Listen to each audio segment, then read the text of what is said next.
There have been many dark days for the police in this country over recent years, and I'm afraid today will count as one of the most ghastly and horrific in the entire history of the service that is supposed to be sworn to protect us.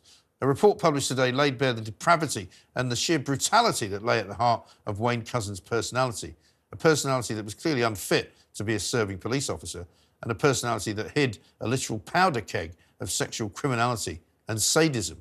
Wayne Couzens was, and is, in the parlance of the tabloid press, a beast.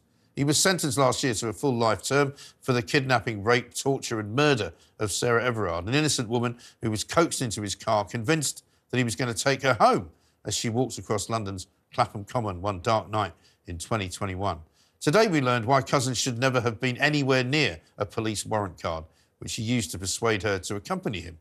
And his history of sexual deviancy was said to have been so explicit and detailed that there are now questions about how he was ever able to join the police.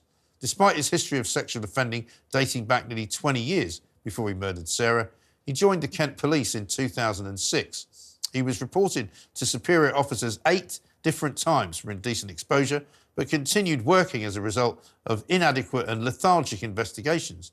Today we learned of more of his terrible crimes. A very serious sexual assault of a child, barely into her teens when he was in his early 20s, an attempt to kidnap a woman at knife point when he was only 23, the rape of 2 women and indecently touching a man in a bar, and 2 more subsequent rapes of a woman at a singles night and another under a bridge in London. The rap sheet goes on and on. Lady Elish Angiolini, who published the report today, says we can't be sure there are not a lot of other victims, some who may not have come forward and others that he may have even killed. The whole story is horrific. In 2015, a member of the public reported having seen a man driving around Kent with his private parts exposed. He provided the make, the colour and the registration of the car. Couzens was identified as the keeper of the car, but the investigation was closed before anyone even spoke to him. We know his colleagues had a nickname for him, the Rapist. This man operated in plain sight for years, a danger to the public with a police warrant card. It literally beggars belief. We are so sorry.